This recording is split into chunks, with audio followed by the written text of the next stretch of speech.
5 সংখ্যা দিয়ে, অর্থাৎ 5 লিখে আমরা প্যারট আঁকবো। আমরা ছোটোবেলায় একটা ছড়া শুনেছিলাম না, যে আতা গাছে তোতা পাখি, ডালিম গাছে মৌ, হিরে দাদার মরমরে থান, ঠাকুর দাদার বউ।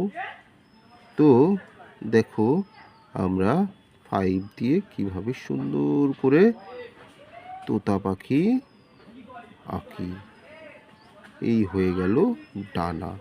ঠিক আছে, এবার এই করে এঁকে দিলাম তোতা পাখির বা টিয়া পাখি বা প্যারটের মাথা। তারপর এইভাবে টেনে আমি করে দিলাম টিয়া পাখির বডিটা। এবার দেখো লেজ আঁকবো।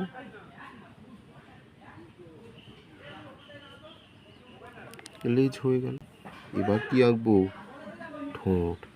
টিয়া পাখির ঠোঁট কেমন হয়? টিয়া পাখির ঠোঁট হয় বাঁকা। এই দেখো বাঁকা করে ঠোঁট এঁকে দিলাম, আর নিচের ঠোঁটটা এইরকম হয়। দেখো হয়েছে না? এবার দেখো চোখ আঁকি। তোমরা কে কে টিয়া পাখি দেখেছো বলতে পারবে? আমাকে কিন্তু কমেন্ট করে জানিও তোমরা কে কে টিয়া পাখি দেখেছো বা প্যারট দেখেছো, এবং কোথায় দেখেছো। তোমরা কি চিড়িয়াখানাতে দেখেছো, না গাছের ডালে দেখেছো, কোথায় দেখেছো সেটা আমাকে কমেন্টে অবশ্যই জানিও কিন্তু। ঠিক আছে, এবার দেখো পা আঁকছি। এই হয়ে গেল পা। এই পায়ের আঙুল, এই পায়ের আঙুল। ঠিক আছে, এই হচ্ছে পায়ের আঙুল। এবার কি করব? আর একটা পা তো আঁকতে হবে, তাই না? আর একটা পা এইখান দিয়ে এঁকে দিলাম। এইখানে এই আঙুল এঁকে দিল, এই আঙুল।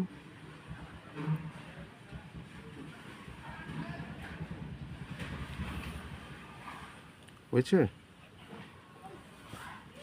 এবার দেখো কিছু পালক করে দিই ডানাতে, না হলে ভালো লাগবে না।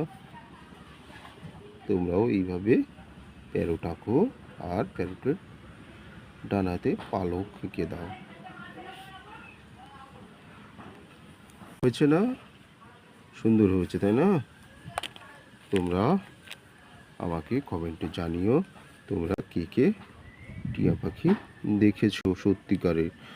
এবার দেখো টিয়া পাখির কালার করি। টিয়া পাখির কালার কেমন হয়? গ্রিন কালার বা সবুজ কালার, তাই তো? এই গ্রিন কালার করে দিলাম। দেখো তো কালারটা ভালো লাগছে কি না?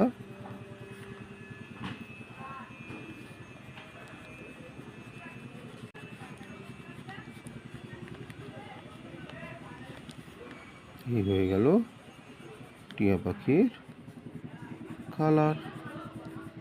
দেখো গ্রিন কালার হয়ে গেল, তাই তো?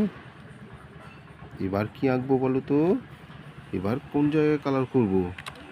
টিয়া পাখির ঠোঁটের কালার করব। ঠোঁটের কালার কি কালারের হয় তোমরা জানো কি?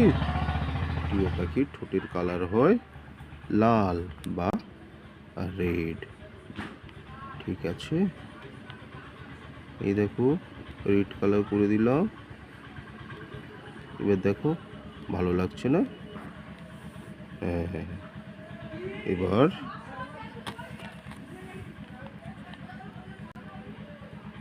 তোমরা কমেন্টে আমাকে অবশ্যই জানাবে কিন্তু। ঠিক আছে, আজ তাহলে এই পর্যন্ত। আবার দেখা হবে অন্য কোনো ভিডিওতে। ঠিক আছে, টাটা বাই বাই। আর সেই সঙ্গে বলছি তোমরা সকলেই ভালো থেকো।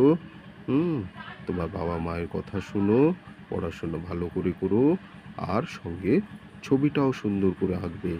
ঠিক আছে, বাই।